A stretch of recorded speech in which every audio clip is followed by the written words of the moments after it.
God designed sex, which means only He gets to define it. But that doesn't stop us from interjecting our own ideas in the matter.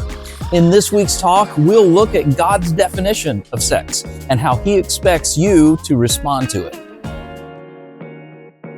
Have you ever felt like you don't fit the archetype in life that you're supposed to? You know what I mean by archetype? Archetype is like the general expectations for a role that you fill. Like maybe you are the stealth archer, or you're the tank, or you're the sniper.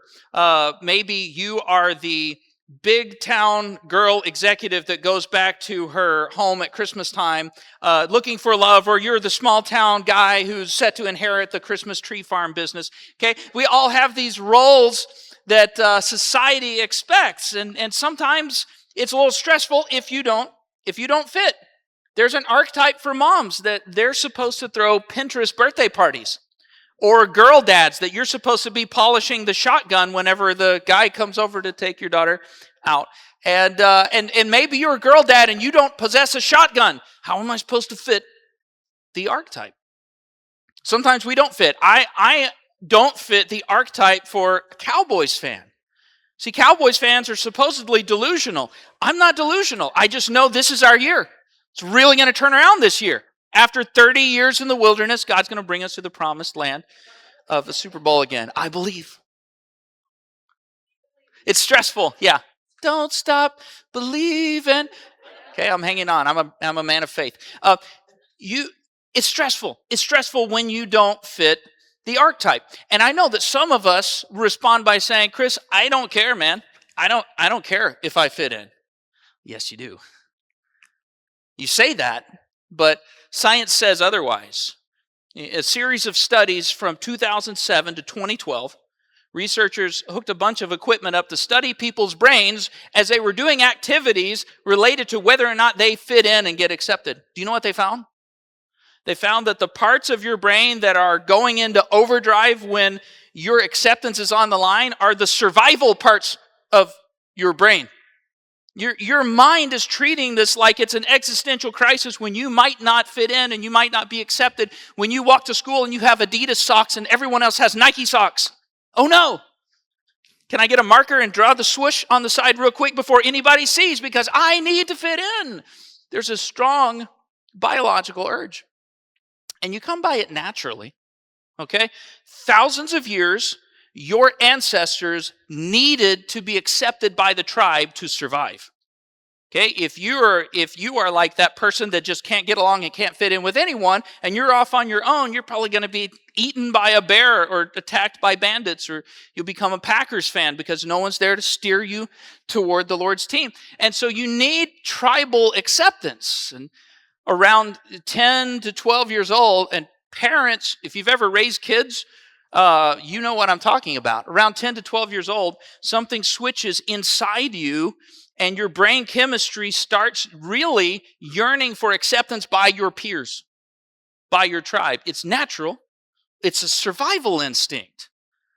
And because of that, you really, really feel it when you don't fit the archetype that society says this is what you're supposed to be in order to be accepted. This is how you need to look. These are the boxes you must check. You got to have 4 out of 5 in order to be accepted. You feel that. Today I want to talk to you about what happens when you don't fit the archetypes for sexuality that society says you're supposed to fit, because you feel that just as much as any other area. There's a strong need to fit in. We all have a need to be accepted. And when you don't fit, I want to look at this and say, okay, is that a you problem? Is that a society problem? Is that a church problem? Or is that a God problem? Where is the problem, and how do I fix it so that I feel good, so that I'm accepted, so that I can relax at the end of the day knowing it's okay, I'm part of the tribe? We're going to look at that today. Let me start by giving you we're going to look at 2 different archetypes that are common. You don't need me to tell you because you feel it. I just want to kind of define it so we can talk about them. If you're filling in, if you have fill in the blank notes, you'll want to write this down, or you can do it on the Bible app, or if you're watching on the other side of the screen, there should be a link in the show's descriptions. You can look at the Bible app too. The first one is this, write this down. You're supposed to marry and have children. That's the societal norm. That's the expectation whenever you grow up.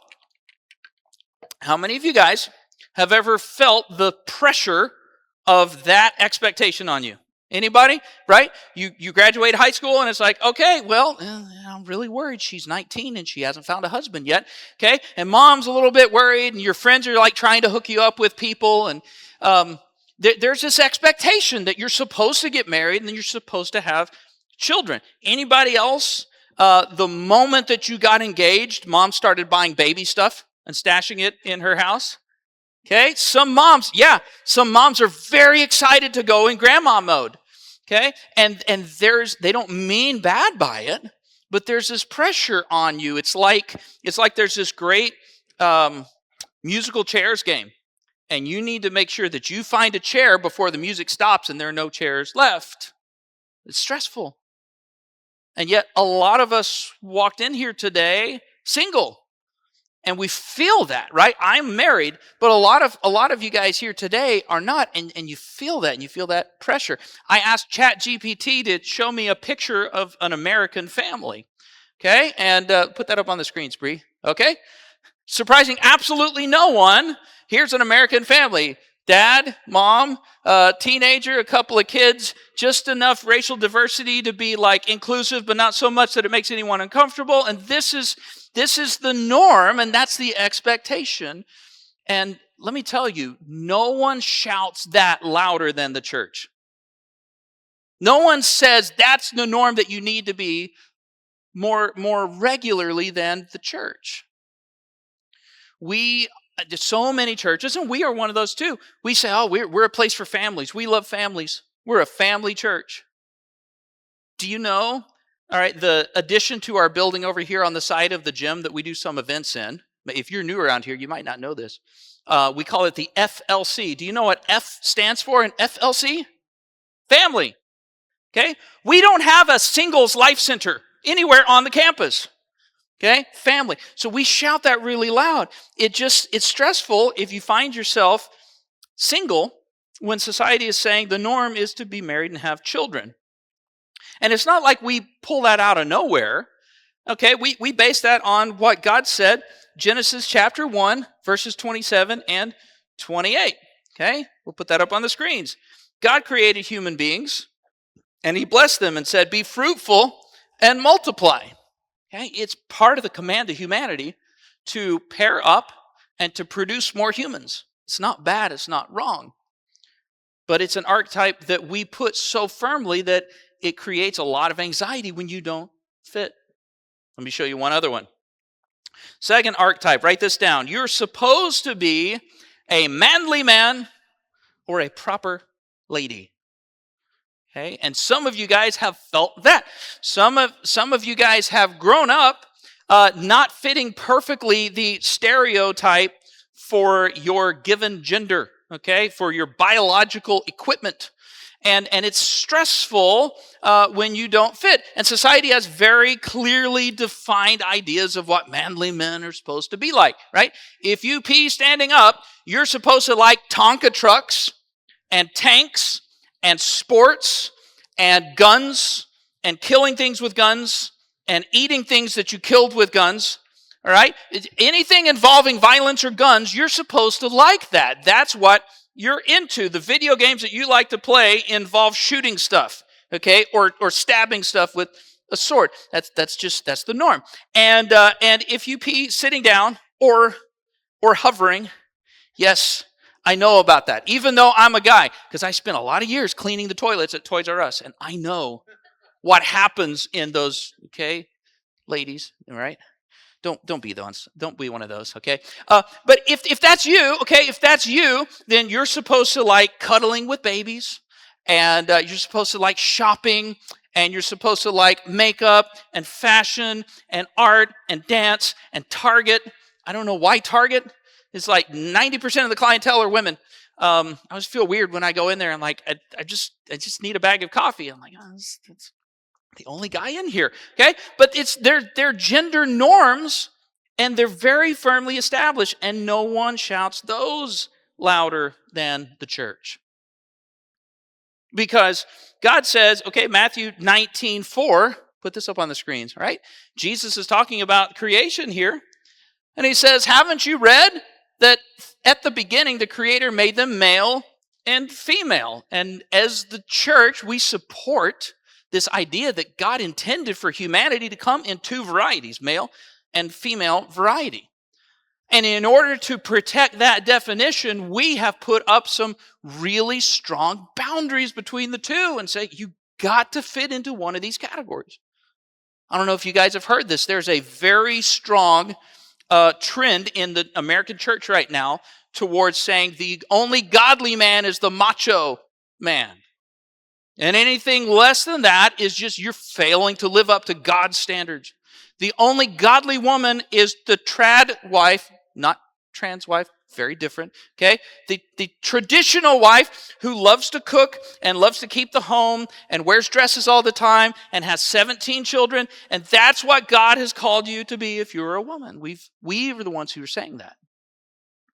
But I want to stop for a minute and I want to look at those archetypes and just consider, are we holding this line that God created? Or are we holding the line with some definitions that we've created?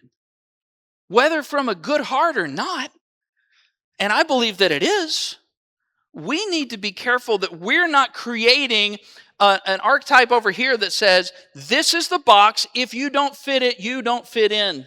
You need to change or else be rejected. Because society has gotten really good at saying, if you don't fit this box, you can be accepted. Okay? Society says if you don't fit cleanly into the stereotype of your gender, you're probably just trans and you don't realize it yet. You're probably gay or lesbian and you just haven't embraced that yet. You might be gender fluid or non-binary because you just haven't figured that out yet. And if you just accept that definition, then you can belong. If you're single, you're probably you just need to shack up with somebody. You don't need to be married. Marriage is old-fashioned. You don't need all of that. You just need sex and romance in your life. You don't need a spouse. It's easy. You can fit in. Just change a little bit and you can fit in. But as the church, I don't want to be the ones who are saying, you need to change so you can fit in, if we're the ones telling them the stuff that they need to change. I want to carry on. So Jesus said, look, don't you understand from the beginning, God made them male and female, and that's why people are married. That's why marriage exists. He's talking about that in Matthew chapter 19. Okay, and we've read several times from that passage. Today I want to go a little further in the same statement that Jesus made and show you what he said in verse 11 and 12. Okay, because he's talking about marriage. They said, is it okay to divorce my wife?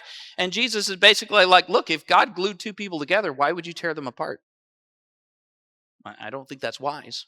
And then he carries on. He continues this thought about archetypes, about norms, about sexuality, and where you fit in and what it takes to belong. And he says this, verse 11, not everyone can accept this word, but only those to whom it has been given, right? So he's saying, look, what I'm about to say is not for everyone, but it is for some. He says, verse 12, there are eunuchs who were born that way and eunuchs who have been made eunuchs by others. Let me just take a minute to define, in case you don't know eunuch. What does that mean? Literally, it means someone who is incapable of having sex with somebody, okay? So it's either a male that was castrated. If you have a cat that was spayed or neutered, if you listen to Bob Barker back in the day, spay and neuter your cats. Your cat is a eunuch, okay? You have a cat eunuch. And all right, so that's what that means. Jesus said, guys, you need to understand, some people are not sexually functional in the normal way because they were born that way. And some are that way because of something that happened to them or something that someone else did to them. And others, he says, continuing on, there are others who choose to live like eunuchs for the sake of the kingdom of heaven. And he says the one who can accept this should accept it. He says not everybody fits the norm. Not everybody fits that category. Some don't have the physical functional parts that you do. And some don't have the connection relationally that you do. And that's not for everybody, but you have to understand that that is the case for some people, and those who are in that situation should accept it. And I want to talk about what God expects us to do if you don't fit in those categories, if you don't fit cleanly into those archetypes. Let me speak to both of them today. The first one, for those who would say, I am single and I don't want to be. I wish I wasn't. My friends keep trying to hook me up. I'm just so tired of it. I need to define this a little better as far as how to respond. And I want you to write this down, okay? Unattached doesn't mean incomplete. Because society would say, if you are, okay, some of you guys have seen the movie, you complete me. Okay? Somehow it's a girl movie and a sports movie. I don't know how they work that out. Okay? That I know it feels that way. But from a biblical worldview, that's completely wrong. Because God, okay, unattached doesn't mean incomplete. Your wife or your husband or your girlfriend or your boyfriend or your fiance or that person that you hope will look your way one day, they may complement your personality, but they don't complete you as a person. Only God completes you as a person. And let me tell you, if you go looking for love saying, I have this gaping hole and I need to find a human that will fit it, there is no person alive that can live up to that standard. They can't. God completes you. And what that means is that if you're here today and you're single, it doesn't mean that you are incomplete. We as a church, we love families, but we also love singles. Because God's command to repopulate the earth, right, after the flood, and to Adam and Eve before, go and make lots of babies. That's a command to the species, but that's not necessarily the expectation for every single individual here. Jesus said, for some, you choose to stay single, or singleness chooses you, and that's just your lot in life. And rather than saying, that's not fair, I hate it, you should say, I embrace that, Lord, if that's what you have for me. Unattached doesn't mean incomplete. If you are single, a couple of things to think about. First, being single may be a season, or it may be a calling. There may be a season of singleness, and you're like, man, this stinks. And God has in your future a spouse that's going to be just right for you. That might be the case.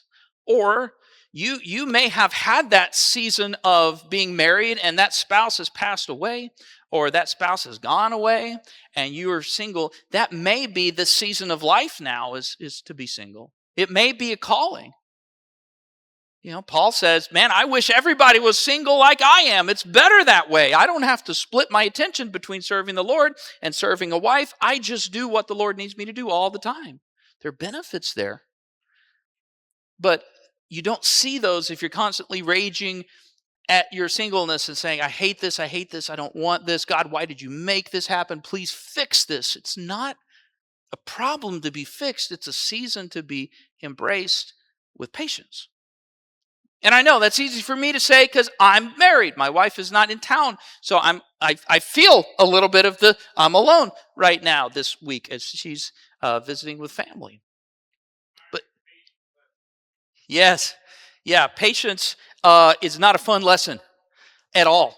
It's like, Lord, can I please switch to a different subject now? I've got it. It's hard. And part of the reason it's hard is because it's so lonely. But I want to encourage you, if you're single today, to be single, but not solo.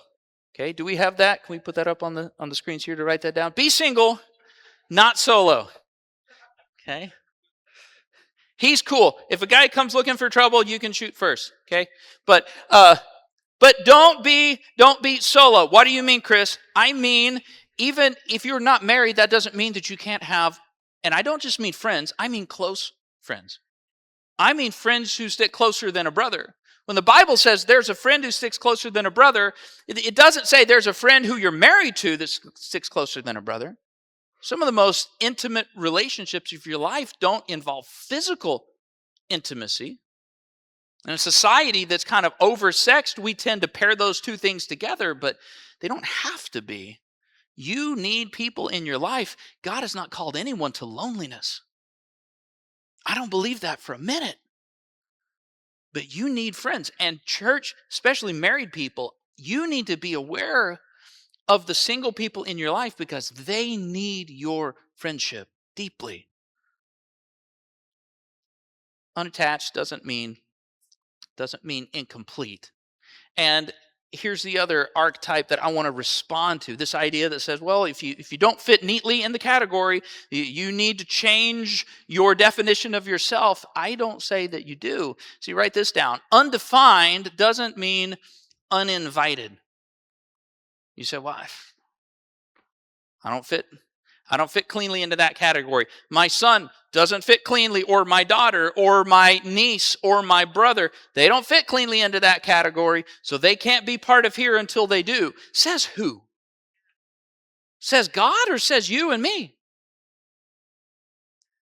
I think that we need to be careful about what we're saying, and I understand the value of supporting two biological genders because I do. Because God does. But there are different ways to look at it, okay? The verse, God made them male and female. There are two different ways we can look at that, okay? And please, stick with me on this. Some of you guys are going to get nervous in a minute. Let me finish my thought because I think it will all make sense. Put that first image up on the screen, Spree. Okay? God made them male and female. Two ways that we can respond as a church. One is to say, okay, there is a clear definition here and a clear definition here, and our job is to build this line right here as thick and as tall and as long as we possibly can. Because society says if you don't fit cleanly into this category, maybe you're not a man at all. Maybe you're just born in the wrong body. And we say, well, no, I believe God created humanity to be one or the other. Well, what about those who were born with the different chromosome stuff? That's what Jesus is talking about. He said not everybody falls cleanly into those categories. Society says if you don't fit neatly in here, then you need to change that about yourself to fit in. And we become such warriors for this dividing line. We kind of have a you shall not pass version of this, right? And we say be macho, be manly, and women, you need to be more feminine, wear more dresses, because I'm worried that if you don't wear dresses, you might start to want to make out with girls, okay? And we have all of these things that are based on our anxieties and fears about what might come, and we work really hard to build this wall. God made them male and female. Okay, let me show you a different way that we can relate to that. Put that next one up, Bree. Okay. Haven't you heard from the beginning, God created the male and female? And again, careful, I fully support God created male, physically female. Okay, and I think he intended for us to be different in complementary ways for each other. However, when I look at that, I realize that the Bible says that God created humanity in his image, which means that all things male and all things female, this entire spectrum of masculinity and femininity, all of that reflects the image of God. There's nothing in here that doesn't. And we are the ones that say, well, you have to check a certain amount of boxes over here so that we know that you're a good man, and a certain amount over here so we know that you're a good woman. But not every Bible character fits neatly into categories. And I know some of you guys are like, oh no, he's going woke. No, I'm not. But I want to look at what the Bible says. Okay, think about this. Think about David, one of the most famous guys in the Bible. Okay, you tell me where on this spectrum. David, we know from the Bible, he spent a lot of his free time sitting in the meadows composing poetry. Okay? Does that feel like it's more on this side of the spectrum or this side? Kind of feels a little closer to this side sometimes. Okay? I like a good poem as much as the next guy, but okay, he didn't spend all of his free time sharpening his knife and hunting. He liked to compose poetry. We know that that David was a very emotional person, and that he would often break down and cry publicly when stuff was going wrong. Does that feel like traditionally super blue or super pink? Everyone's afraid to talk. Pink, okay? Pink, right? But we also know that David once killed a dude, cut his head off, and carried it around the rest of the day as a trophy. Okay? Way blue. We also know that the biggest failure of sin in his life was because he saw a naked girl and said, "Woo, she's hot." Okay? And he called her over to the place so he could have sex with her. He was clearly a heterosexual man who also didn't fit cleanly into all blue things. And that didn't mean that he was secretly trans or gay. It meant that he is a man. He's biologically a man, but it doesn't have to fit cleanly into all of those categories to still be a man. Yeah, it's a wide scope. How about Deborah? Deborah was one of the great war heroes of the Old Testament. Okay? Deborah, in a time where there was no king in Israel, Deborah was a woman who saw that the place was getting oppressed and realized that it was going to take military action to fix things, and she was willing to round up the army when none of the men in the country had the guts to stand up to the bad guys. She said, "I'll do it." She recruited an army of warriors. She led them in battle. She's such a war hero that they have a song written about her in the Bible. And she was married to a man. She did manly things as we would define them, but that didn't make her, she knew fully, I'm a woman. And it was not a Jezebel spirit that caused her to wear the pants in the family. It was the Holy Spirit that caused her to rise up to the challenge. Okay? So we need to be careful. Here's what I would say. If you feel like, well, I don't fit cleanly into this, or I don't fit cleanly into that, two things to write down. One is this: you don't have to reject your biology to accept your personality. Okay? And this is where I'm going to speak to society, because they are not looking at things from a biblical worldview. God said, "I created men, I created women. And the way that I created them is something to embrace. It's not something to try to change." But we as a church have to leave enough space for people to say, "I can be a man even if I don't do all of the manly things. I can be a woman even if I don't do all of the womanly things, because God created me and I embrace the way I was made." Yeah. Sometimes there are things you have to do. You have to fill a role even if it's not natural. But it's important that we embrace that. Okay, I'm just going to be Chris for a moment. Okay, parentheses. This is a personal opinion. You can take it and throw it in the garbage. Is it possible that the highest form of accepting your real self is to come to terms with the physical, functional parts that you have and say, "This is who I am"? Is it possible that society has said, be true to yourself by physically changing yourself? And we've said, "Yeah, that's great." I think that's upside down.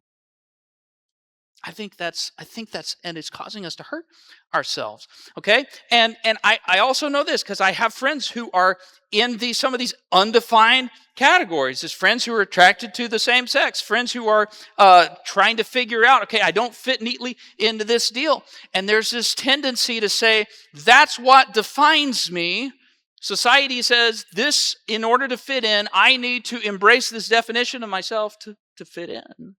I need to put a label on myself to fit in. Okay, if you find yourself in that category or someone that you love, here's what I would encourage. Don't let your orientation hijack your identity.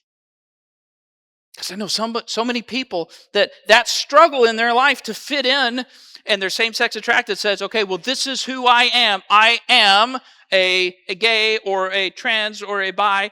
man. I am a lesbian woman. I am a trans person. And that's my identity. That's what defines me. That's who I am. That's not who you are. It describes part of you. That doesn't define you. Look, I'm a Cowboys fan. I love the Cowboys. But I am not a Cowboys fan who happens to be named Chris, who is a human. Okay, I'm a person who likes the Cowboys. I'm a person who's married to my wife. I'm a person who has 4 kids. I'm a person who serves in the role as a pastor. I'm a person first. And if my Cowboys fandom became my identity, what would happen when they lose? Every year, because they do. Every year. I'm having an identity crisis because guys don't throw a football into the end zone right. It's not your identity. Last thing to write down is this, as Patrick comes back. The only image you're called to conform to is God's. That's the archetype that he has, son or daughter who's invited into his family. You are a person. You're not a single person. You're a person who is single. You're a person who is widowed. You're a person who has been divorced. You are a person. You're a person first. And I say this at great risk of having a soundbite chopped before I finish my thought. So don't do that, okay? You know it's wrong. But listen, God has not called any single person to salvation. God doesn't call trans people to salvation. God doesn't call gender fluid, I'm trying to figure it out people. He doesn't call gay people or lesbian people. He calls people to salvation. And we have to get that right. We need to support God's definition of gender, but not to the point where we're excluding people and saying, you can't fit in here unless you change. To borrow a definition from someone that I don't think is a Christian, I may be wrong. If so, Brene, I'm sorry. But I heard this week and I thought, wow, that so encapsulates the issue. Brene Brown said, fitting in is being accepted because you change and because you act a certain way. Belonging is being accepted because you're you. And all of us have an intense desire for acceptance. Too many people in our society are willing to trade belonging for fitting in. As long as I'm in the tribe, I'll change, I'll act, I'll buy the stuff, I'll get the Nike socks, whatever I need to do to fit in, I just need to fit in. Even if I have to change myself, I'll do what it takes. I need to be accepted. But that is not the gospel. 2 Corinthians 3:18 says, as all of us, every last one of us, as all of us reflect the Lord's glory with faces that are not covered with veils, we are being changed into His image with ever-increasing glory. That's the good news of the gospel. That's the good news that says it's not your job to do enough to fit in so God will accept you. That's the gospel that says God accepts you because He made you right where you are. And it's His role, with your help, to gradually form you into the image that He has for you.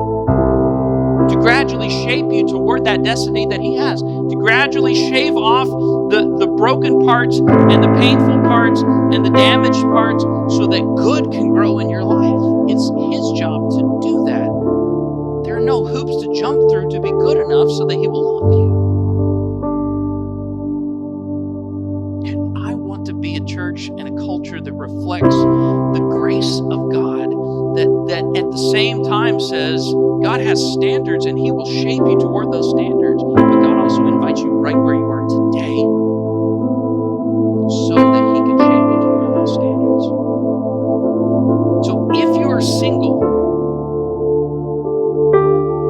then come to God as the holistic you, as the single I wish I was married today you.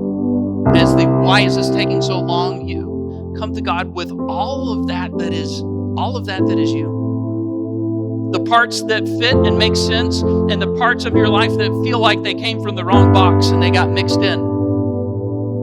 The parts that you're proud of, and the parts that you are ashamed of. The parts of you that you thank God for, and the parts that you blame God for. Bring them all.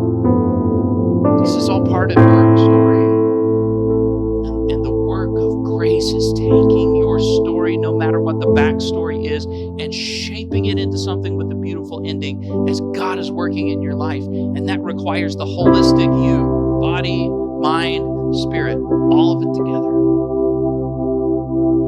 If you're a shotguns and pickup trucks man, serve God with your holistic life, all of you. And if you are a matcha and manicures man, serve God with a holistic life that is all of you. If you are a makeup and Sephora girl, bring all of yourself to God. If you are a Wrangler jeans and I prefer cats to people girl, bring all of yourself to God. Gay, straight, bi, trans, I'm not sure. I don't want to feel this way, but I do. I do want to feel this way, and they tell me I shouldn't. Bring it all to the Lord and let Him sort it out. Because the shocking thing, and we can't forget this, church, the shocking thing that the gospel provides that nowhere else in society does. You don't have to change to be accepted. God has already accepted you because you're His child. He accepts you first, friends. Belonging comes before becoming like God. It doesn't mean that you don't grow into His image. Well, I feel like Chris is just saying we're just gonna embrace everyone. Yeah, because only the Lord can bring change in our lives. If I say come as you are and never change, then I have rejected the gospel of Christ. But if I say change first and then come as you are, I've rejected the gospel of Christ. You belong. And there's something so powerful in that. So if you find yourself in one of those spots and you feel like you don't fit in, the good news is God has called you just as you are. And as you accept Him into your life and you lean into the Holy Spirit, He will build health. He will shape you into His image. You will come to know if singleness is a season or a calling, let Him sort that out. Okay? If you don't feel manly enough or womanly enough, let Him sort that out. You come and belong because God loves you and I love you and we as a church, we love you. There's a place for you here. Hey there, just wanted to take a minute to say thanks for watching. If a friend sent you this link, it's because they believe what we talked about today is going to make a positive impact in your life. And if it did, there's probably somebody that you care about who could benefit from it. So take a minute to share this video with somebody. Post it to your timeline or send them a direct link. And if you're able, take a minute to give using the link at the bottom of the description on this video. One last thing. Maybe you feel a tug at your soul and you're ready to take the next step in your spiritual life and form a relationship with God. We've got folks here who would love to talk with you about it. So just text prayer to the number on your screen and we'll follow up with you. It's also in the description on this video in case that helps. Thanks for watching and we'll see you next time.